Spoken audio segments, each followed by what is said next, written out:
What's going on, boys? It's your boy, Toxie Boy, yo. I just got back from seeing Fantastic Four First Steps, and, like always, I've got some things to say about it. So let's just roll right into things. Go ahead and leave a like, subscribe if you're new, all that jazz. Check out the Patreon if you feel so inclined. Anyway, let's get on with the actual point of this video. First off, I would like to address the elephant in the room, Pedro Pascal. A lot of people, myself included, have been skeptical of his casting as Reed Richards because it's not just, can you play a superhero? It's can he play the smartest man alive whose ego and pride consistently proves to be his downfall, despite being mostly well-intentioned and, beneath the surface, still a good man. Not all of that necessarily comes into play in the screenplay of this film, but I do think that, much to my surprise, Pedro Pascal delivers more than a serviceable performance as Reed Richards here. He hits everything that I want, and that goes for the rest of the cast. Vanessa Kirby as the Invisible Woman, who is, pretty much the star of the show, incredible. Joseph Quinn as Johnny Storm, incredible. I should be saying fantastic. But Ebon Moss-Bachrach as the Thing knocked it out of the park for me. I loved the Thing in this movie. I was always a Thing fan growing up. I kind of am more partial to the Human Torch now because being a Hulk fan, I don't necessarily need to be huge into the Hulk and the Thing, but everybody, I think, gets a proper amount to do. Everyone's role in the movie really reflects their characterization, and I just love just the feel of this movie. One thing that the Avengers movies always lacked, that even the X-Men movies never really were able to communicate very effectively, is that they try to get the feeling across that you're dealing with a family of superheroes. Guardians of the Galaxy was able to pull this off, but as far as the MCU is concerned, it's only been Guardians of the Galaxy up until now. The way that these four interact with each other, you can feel the decades of history behind their relationships. All of them. It's not just Reed and Sue and Ben and Johnny, even though those are the pairings that are the most important and the most fun to watch here on screen. But Johnny and Reed, Ben and Sue, all of their relationships with each other feel fleshed out and feel solid. And you can just tell that so much care was put into the script, and the cast have amazing chemistry with each other entirely. That's something that the old movies from the 2000s never really were able to accomplish. I never saw Four Stick from 2014 or 2015, so I don't know how well that movie pulls it off, but considering the fact that there's only one, maybe not so well. Another aspect of the movie that I loved was the spacefaring aspect of it, because the Fantastic Four are astronauts. This outer space is woven into the DNA of the Fantastic Four. And all of that combined with the 60s aesthetic and all the stuff that they're going for here, it all just works so amazingly perfectly well. One thing is that this movie feels like a love letter to Jack Kirby, which I was deeply moved by, because Jack Kirby never really got the respect that he deserved while he was alive. But he is, the father of the Marvel Universe. Stan Lee had a large part to play in it as well, but without Jack, there's no Marvel, and there's not, DC as we know it wouldn't be quite what it is without Jack Kirby either. He was so deeply integral to both sides, which is funny because, now that James Gunn has left Marvel and gone to DC, we'll see where that goes. But just everything that you want out of each character is here. They focus on Ben's Judaism, not as much as I would have liked, but it's there. More so than it was for Moon Knight. Considering that Ben Grimm is Jack Kirby, it's just important that Ben is done justice and that he gets time to shine. I think there's a little bit of some of the more character-driven stuff on the cutting room floor, and I can see why it would have been taken out for the sake of pacing and not losing the stakes and the scale of the story, but I just would have liked an extra 5 minutes of just more character interactions, because that's when I was having the most fun. Johnny being Johnny, Sue being Sue, and so on. Another thing that I loved about this movie was Galactus. finally, after all these years, we get a proper Galactus with the big, weird helmet with the, angular ears coming off of the side of it. He's purple, he wears purple, he's such a Jack Kirby creation, and he speaks. He's the devourer of worlds. He's not just a cosmic cloud of dust.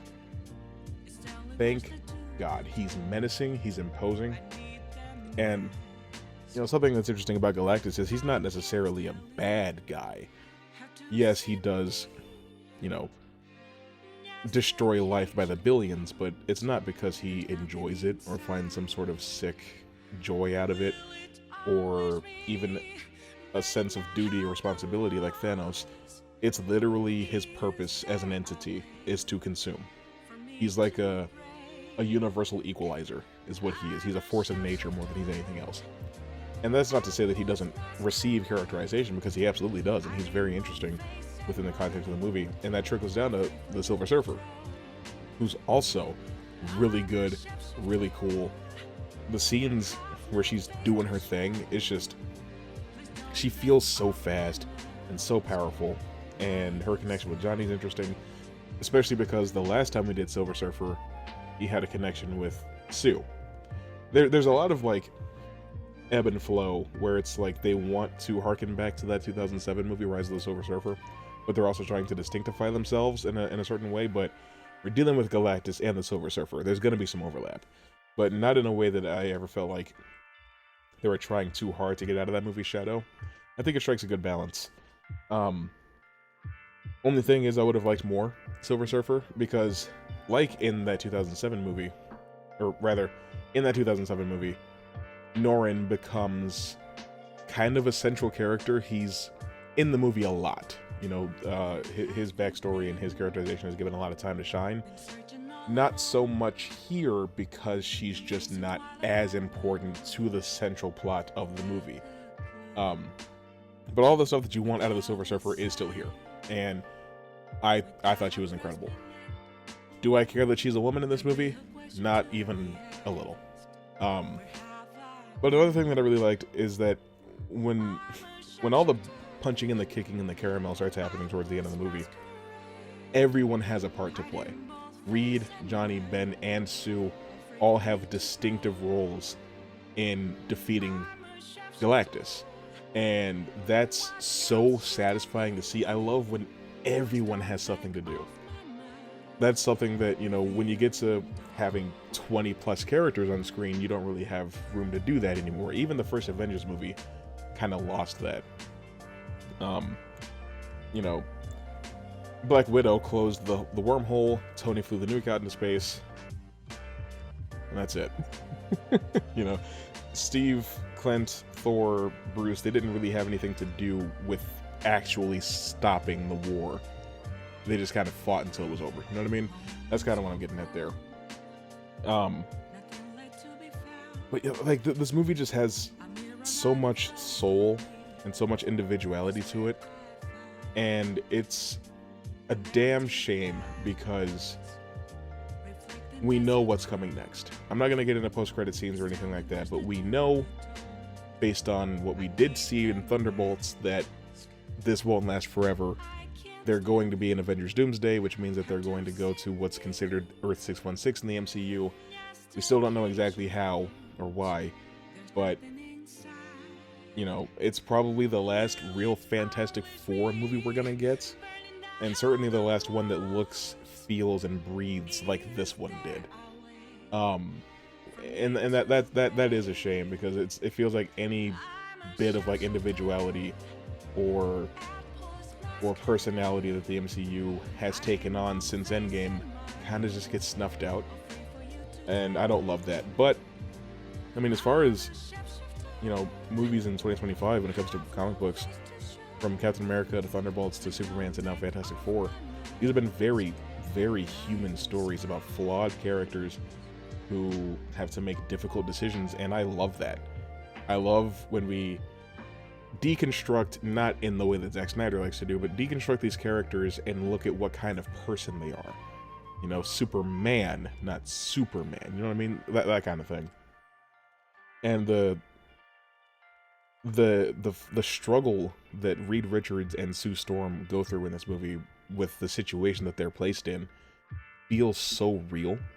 The conversations that they have feel so real. You know, no relationship is perfect, not even Reed and Sue. So when they butt heads in that sort of way, it feels real and it matches up with what you would expect from the world's smartest man who's put in an impossible situation where he cannot figure out what to do.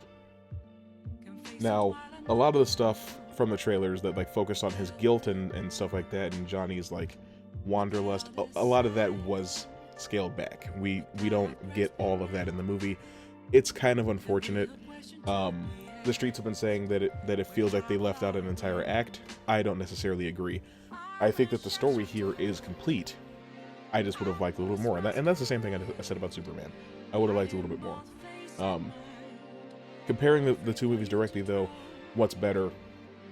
I don't know. I see two pretty best friends, and that's nice to see both Marvel and DC having a really kick-ass movie out at the same time, because when was the last time that happened, you know?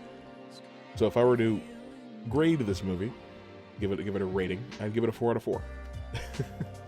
I was just genuinely impressed start to finish, and I think that these characters deserve a movie like this. You know, I grew up with those 2005, 2007 movies, and as much as I loved those movies at the time, they are very much of their time. They're very 2000s.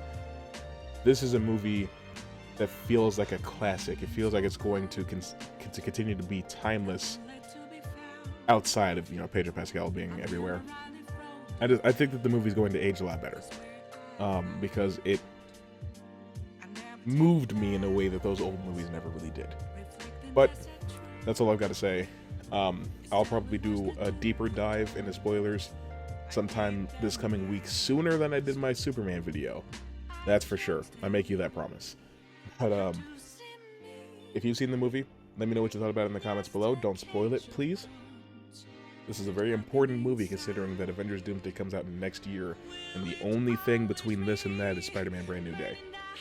So, with all that being said, like I said, like and subscribe if you're new. Like if you've been here. I don't care. I don't care how long you've been here. Like the video.